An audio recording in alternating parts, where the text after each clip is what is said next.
Amplifying the care, strengthening the constitution of health for a stronger India. This Republic Day with Dr. Debopriyo Mondal.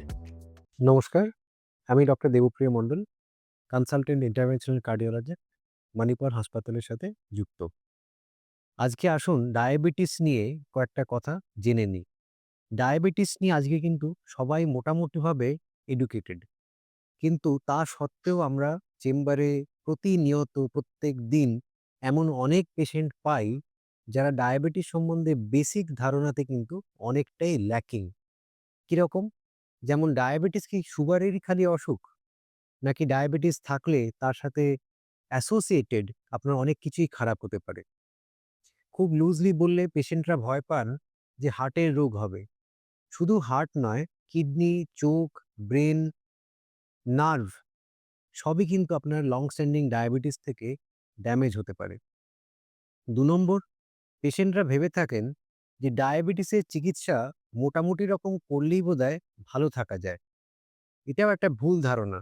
ডায়াবেটিসের চিকিৎসা আপনি যতক্ষণ না পুরো দমে বা পুরোপুরিভাবে ভালো করে কন্ট্রোল করবেন, HbA1c কে ৭ এর নিচে রাখবেন, ততক্ষণ অবধি কিন্তু আপনি ডায়াবেটিস থেকে প্রোটেক্টেড নন। তার কারণ, যেদিন আপনার ডায়াবেটিস ধরা পড়ছে তার বহুদিন আগের থেকেই কিন্তু আপনি প্রি ডায়াবেটিক, এবং প্রি ডায়াবেটিস অবস্থা থেকেই কিন্তু আপনার প্রত্যেকটা major organ, heart, kidney, brain এগুলোতে সাইলেন্টলি একটা চেঞ্জ হতে আরম্ভ করে, যেগুলো পরবর্তীকালে stroke, heart attack, myocardial infarction, peripheral neuropathy, gangrene ধরনের মারাত্মক রোগের সৃষ্টি করে। তাহলে এক কথায়, ডায়াবেটিস খালি সুগারের রোগ নয়, ডায়াবেটিস একটা রোগ যেটা প্রত্যেকটা অঙ্গ প্রত্যঙ্গকে সময়ের সাথে সাথে খুব সাইলেন্টলি অ্যাটাক করে, এবং সেটাকে বাঁচিয়ে রাখবার একটাই উদ্দেশ্য, একটা নিয়মিত চেকআপে থাকা এবং সুগারকে ভালোভাবে কন্ট্রোল করা। ডায়াবেটিস এবং সাইলেন্ট হার্ট অ্যাটাক শুনেছেন নিশ্চয়ই? পেশেন্টরা অনেকে চেম্বারে এসে কিন্তু বলেন, ডাক্তারবাবু, আমি আরেকজন ফিজিশিয়ানকে দেখিয়েছিলাম, যিনি আমাকে বললেন যে আপনার কিন্তু একটা সাইলেন্ট হার্ট অ্যাটাক হয়ে গেছে। শুনে ভীষণ চিন্তিত। সঙ্গে সঙ্গে ছুটে কার্ডিওলজিস্টের কাছে আপনি এসছেন জানবার জন্য সত্যি সত্যিই কি হার্ট অ্যাটাক হয়েছে, নাকি ডাক্তারবাবু আমাকে বললেন জাস্ট আপনাকে একটা পার্টিকুলার জিনিস ফলো করবার জন্য। এখানে বলি, ডায়াবেটিসদের ক্ষেত্রে কিন্তু পেশেন্টদের অনেক সময় সাইলেন্ট হার্ট অ্যাটাক হয়ে থাকে, যেটা আমরা পরে ইসিজি করলে বা কিছু ক্ষেত্রে ইকোকার্ডিওগ্রাফি করলে বুঝতে পারি। পেশেন্ট কিন্তু একদম এসিম্পটোম্যাটিক থাকে। অর্থাৎ পেশেন্ট কোনোদিনই আপনাকে বলবে না যে আমার বুকে ব্যথা হয়েছিল বা এখন কোনো কষ্ট হচ্ছে। এবং ক্যাচটা কিন্তু এইখানে। আপনাকে বুঝতে হবে, ডায়াবেটিক ডিজিজের প্রগ্রেশন কিন্তু খুব সাইলেন্টলি হয়। ডায়াবেটিস মেজর নার্ভগুলোকে আস্তে আস্তে খারাপ করে দেয় এবং আপনাকে খুব ধীরে ধীরে একটা ডেঞ্জারাস জায়গায় নিয়ে যায়। মনে রাখবেন, ডায়াবেটিস যখন আপনার মেজর অর্গান ড্যামেজ করছে, অর্থাৎ সায়েন্টিফিক পরিভাষায় আমরা যেগুলোকে বলি ম্যাক্রোভাস্কুলার কমপ্লিকেশনস, তখন কিন্তু আপনার কাছে আর কোনো রাস্তা নেই। সুতরাং যদি ডায়াগনোসিস আপনার হয় সাইলেন্ট হার্ট অ্যাটাক, তাহলে আপনাকে একটা করোনারি অ্যাঞ্জিওগ্রাফি করে দেখতে হবে।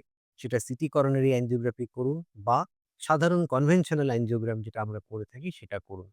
ডায়াবেটিস এবং কার্ডিওভাস্কুলার সিস্টেমের রোগ ওতপ্রোতভাবে জড়িত। ডায়াবেটিস থাকলে আপনাকে কার্ডিয়াক স্ক্রিনিং রুটিনলি করাতে হবে। ECG, echocardiography, treadmill test, lipid profile এগুলো ন্যূনতম বেসিক ইনভেস্টিগেশন। এবং ডায়াবেটিসের সাথে যদি আপনার হাইপারটেনশন থাকে, অর্থাৎ উচ্চ রক্তচাপ, তাহলে ইউরিন অ্যালবুমিন ক্রিয়েটিনিন রেশিওরও কিন্তু একটা এখনকার দিনে ভীষণ একটা ইম্পর্টেন্স এসছে। কারণ ইউরিনারি অ্যালবুমিন ক্রিয়েটিনিন রেশিওর সাথে আপনার হার্ট অ্যাটাক হওয়া, কিডনি ড্যামেজ হওয়া এবং আয়ু ৩ টেই যুক্ত। তাহলে ডায়াবেটিস এবং হার্ট দুটো ডেডলি কম্বিনেশন। ভালো রাখতে গেলে চেক করতে হবে ইসিজি, ইকো, লিপিড প্রোফাইল এবং ইউরিনারি অ্যালবুমিন ক্রিয়েটিনিন রেশিও। যদি সাইলেন্ট হার্ট অ্যাটাক হয়েছে বলে আপনাকে ডায়াগনোসিস করা হয়, তৎক্ষণাৎ অ্যাঞ্জিওগ্রাফি করে দেখুন যে আপনার হার্টের ভেতরের অ্যাকচুয়াল কন্ডিশন কিরকম, ব্লকেজ আছে না নেই, থাকলে সেটা কত পার্সেন্টেজ। অনেক ক্ষেত্রে কিন্তু পরবর্তী একটা মেজর ইনসিডেন্ট থেকে রক্ষা পাবেন। HbA1c এবং ডায়াবেটিস, আজকাল মোটামুটি যারা স্বাস্থ্য সম্বন্ধে সচেতন তারা সবাই জানেন যে ডায়াবেটিসের চিকিৎসা HbA1c ছাড়া হয় না, এবং কার্ডিয়াক পেশেন্টদের ক্ষেত্রে HbA1c টার্গেট কিন্তু লেস দ্যান 7। যদি 6.5 রাখতে পারেন সেটা আরও ভালো। কিন্তু ডিপেন্ড করে আপনার বয়সের ওপর। তবে HbA1c ছাড়াও আরো অন্যান্য অনেক রকম প্যারামিটার আছে যাতে করে আমরা সুগারকে মনিটর করতে পারি। কিন্তু বেসিক ইনভেস্টিগেশন হিসেবে HbA1cর ইম্পোর্টেন্স এখনো কিন্তু প্যারামাউন্ট। তাহলে প্রত্যেক ৩ মাস অন্তর, অন্তর শুধু ফাস্টিং বা পিপি নয়, ফাস্টিং, পিপি এবং HbA1c ৩ টেই আপনাকে চেক করতে হবে এবং পরিসংখ্যান বলছে যে আপনার HbA1c যদি ৭ এর নিচে থাকে, হার্ট অ্যাটাকের আশঙ্কা বা হার্ট অ্যাটাক হওয়ার রিস্ক অনেকটাই কমে যায়। শুধু হার্ট অ্যাটাক নয়, ব্রেইন স্ট্রোক, কিডনি ড্যামেজ এগুলোর রিস্ক কিন্তু অনেকটাই কমে যায়। HbA1c কে গুরুত্ব দিন এবং নিয়মিত প্রত্যেক ৩ মাস ছাড়া, ছাড়া চেকআপ করুন। Sugar, pressure, cholesterol, heart disease সব মিলেমিশে ডাক্তারবাবু আপনাকে ১০ টা ওষুধের একটা প্রেসক্রিপশন লিখেছেন। দেখলেই বিরক্ত লাগছে এবং সবসময় যেন মনে হয় যে ওষুধ খাবো না নিজের খাওয়া খাবো। মনে হয় পারলে ওষুধ খাওয়াটা বন্ধ করে দিই, ছেড়ে দিই। ওষুধ খেয়ে কি হবে? এতগুলো ওষুধ কেন দিয়েছেন? এবং এই নিয়ে একটা ডিপ্রেশন। এটা কিন্তু শুধু আপনি একা নন। পেশেন্ট হিসেবে এটা ভাবাটা স্বাভাবিক। তবে আমাদের কাজ হচ্ছে ওষুধের যে ইম্পোর্টেন্স সেটা আপনাকে বোঝানো। অনেক ক্ষেত্রে লাইফস্টাইল মডিফিকেশন বা ডায়েটারি মডিফিকেশন করলেই সব ঝুঁকি চলে যায় না। সেটাকে আটকাতে গেলে আপনাকে কিন্তু ওষুধ খেতে হয়। তাহলে ওষুধের ইম্পোর্টেন্স কি? ডায়েটারি মডিফিকেশন করলে একটা ছোট্ট উদাহরণ দিই। একজন ওবিজ মানুষকে যার বডি ওয়েট ১০০ কেজি, তাকে যদি আপনি খাওয়া-দাওয়া রেস্ট্রিক্ট করতে বলেন, লাইফস্টাইল চেঞ্জ করতে বলেন, তাতে তার 5% ওয়েট লস হয়। খুব জোর 7.5% অর্থাৎ ১০০ কেজির একজন মানুষ খুব চেষ্টা করলে হয়তো ২ মাস বা ৩ মাস পরে ম্যাক্সিমাম ১০ কেজি ওজন কমাতে পারে। তাও ডিপেন্ড করছে অনেক ফ্যাক্টরের উপর। এরপরে যখন আপনি ওবেসিটির ওষুধ দেবেন, সেইগুলি কিন্তু আস্তে, আস্তে প্রায় 15-20% ওয়েট লস করে। সুতরাং একই কনসেপ্টে আপনার যখন ডায়াবেটিস এবং অ্যালায়েড কমপ্লিকেশনস থাকবে, আপনাকে শুধু লাইফস্টাইল বা ডায়েটারি মডিফিকেশন করলেই হবে না। হাই ইনটেনসিটি ওষুধ খেয়ে আপনাকে প্রত্যেকটা সিস্টেমকে প্রোটেকশন দিতে হবে। যেমন আপনি ফ্রিজের ক্ষেত্রে স্টেবিলাইজার লাগান, এসির ক্ষেত্রে স্টেবিলাইজার লাগান, একই কনসেপ্ট। যাতে ফ্লাকচুয়েশন না হয়, যাতে আপনার বডির মধ্যে একটা সুন্দর হোমিওস্ট্যাটিক ব্যালেন্স মেইনটেইনড হয়।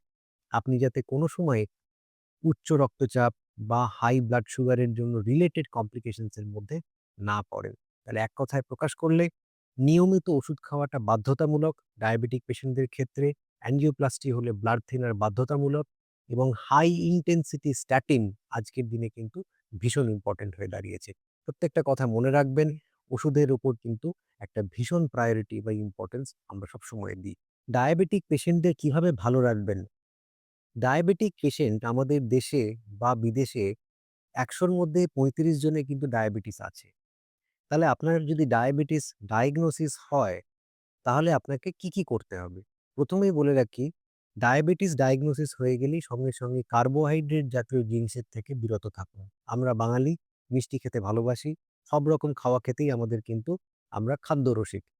তাহলে খাদ্যরসিক হওয়া সত্ত্বেও আপনাকে কিন্তু কার্বোহাইড্রেটের মাত্রা বা প্রপোর্শনকে নিয়ন্ত্রণ করতে হবে। আপনি ইচ্ছে করলে ২ টো লুচি খেতেই পারেন। কিন্তু সেটা কখনোই যেন একটা লিমিটের বাইরে না যায়। আমি আমার সব পেশেন্টদের বলি যে খাওয়া-দাওয়ার খুব রেস্ট্রিকশন এর থেকে একটা লিনিয়েন্ট রেস্ট্রিকশন ভালো। কথাটার অর্থ কি? যে আপনি কম খেলে বেশি খাবেন। অর্থাৎ আপনি যদি মনে করেন যে আমি আজকে ২ টো লুচি খাচ্ছি, আপনি খান। কিন্তু সেটার জায়গাতে তার সাথে আলুর দম, তার সাথে একটা আ মিষ্টি যেটার মধ্যে ক্যালোরি প্রায় 200 সেরকম জাতীয় কম্বিনেশন কিন্তু খেলে হবে না। প্লাস ডেইলি এক্সারসাইজ ৩০ মিনিট করে আমেরিকান কলেজ অফ কার্ডিওলজির যে গাইডলাইন তারা অনেকদিন আগের থেকেই বলেছেন যে ৩০ মিনিট অ্যারোবিক এক্সারসাইজ করতে হবে। অর্থাৎ এমন এক্সারসাইজ করতে হবে যাতে আপনার হার্ট রেট বাড়ে, যাতে আপনার ঘাম হয় এবং শরীরের প্রত্যেকটা অর্গান মানে হাত, পা প্রত্যেকটারই যাতে একটা নির্দিষ্টভাবে সিনক্রোনাইজড মুভমেন্ট হয়। সেটা আপনি যেকোনো সময় করতে পারেন আপনার সময় সুযোগ মতো।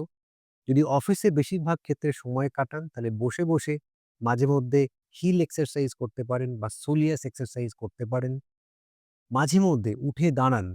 ১ ঘন্টা পরে আপনার যাতে একটা সার্কুলেশন বৃদ্ধি পায়। কিছু, কিছু ক্ষেত্রে ইন্টারমিটেন্টলি সিঁড়ি দিয়ে ওঠানামা করুন বা হাঁটাচলা করুন।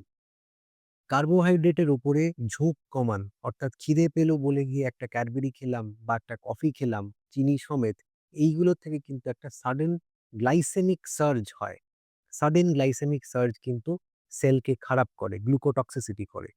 সুতরাং হয়তো আপনি ভাবছেন যে আমি সারাদিন কিছুই করছি না, কিন্তু হঠাৎ করে গিয়ে একটা চিনি দেওয়া কফি খাচ্ছেন বা একটা কেক খাচ্ছেন বা বিস্কিট খাচ্ছেন, এগুলোতে কিন্তু অনেকটাই ক্যালোরি ডিসরেগুলেশন হয়। এবার আসি ওষুধে। ওষুধের ক্ষেত্রে সুগারের ওষুধ আপনাকে যেভাবে প্রেসক্রাইব করবে আপনাকে কিন্তু ঠিক একই নিয়মে খেতে হবে, এবং আমি আগের ভিডিওতে যেগুলো বলেছি, নিয়মিত ফাস্টিং, পিপি, HbA1c, creatinine, urinary albumin creatinine ratio, lipid profile, এগুলো করতে হবে। যদি হার্টের আপনার উপসর্গ দেখা দেয়, তাহলে আপনাকে ইসিজি এবং ইকো করে তৎক্ষণাৎ কার্ডিওলজিস্টের সাথে একটা কনসালটেশন করতে হবে। ফ্যামিলি হিস্ট্রি যদি স্ট্রং হয়, অর্থাৎ ডায়াবেটিক আপনি, আপনার ফ্যামিলিতে মা-বাবা, ভাই-বোন বা ফার্স্ট ডিগ্রি রিলেটিভের হার্টের অসুখ আছে, তারা কিন্তু ৩ গুণ সাবধানে থাকবেন। কারণ ফ্যামিলি হিস্ট্রি একটা এমন জেনেটিক স্ট্রং কম্পোজিশন যেটার থেকে আপনার কিন্তু একটা হাই রিস্ক ডেভেলপ করবে। ৪ নম্বর, ডায়াবেটিস হওয়ার পরে যদি কারোর হার্ট অ্যাটাক হয়, সেখান থেকে যাতে আর পরে কমপ্লিকেশন না হয় তার জন্য কিন্তু আপনাকে একটা নিয়মিত ফিজিওথেরাপি বা রিহ্যাব, এই রিহ্যাব প্র্যাকটিসে ঢুকতে হবে। কিছু হাসপাতালে কিন্তু আমরা কার্ডিয়াক রিহ্যাবিলিটেশন করে থাকি। এবং ভ্যাকসিনেশনের কথা ভুলে যাবেন না। ডায়াবেটিক পেশেন্টরা ইমিউনো কম্প্রোমাইজড, তার সাথে যদি হার্টের রোগ থাকে তারা আরোই ইমিউনো কম্প্রোমাইজড হয়ে যায়। কারোর যদি হার্ট ফেলিওর হয় যে কোনো কারণে এবং তারা ডায়াবেটিক, তারা কিন্তু খুব easily influenza, pneumonia, bacterial pneumonia এগুলোতে কিন্তু আক্রান্ত হন এবং এখান থেকে অনেক কমপ্লিকেশন হয়। সেক্ষেত্রে ইনফ্লুয়েঞ্জা ভ্যাকসিন প্রত্যেক বছর প্রেভনা 20 জি পুরো লাইফ টাইমে একটা ভ্যাকসিন, এবং এখনকার দিনে নতুন একটি ভ্যাকসিন এসছে হারপিস জস্টার বলে, সেই ভ্যাকসিনেশনেরও কিন্তু আস্তে আস্তে ইম্পর্টেন্স বাড়ছে।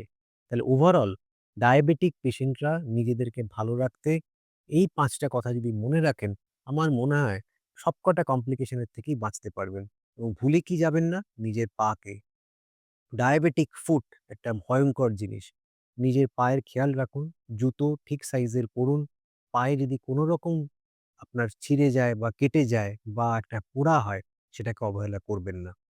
ভালো থাকুন, সুস্থ থাকুন। নমস্কার। Issued in public interest by IPCA Laboratories.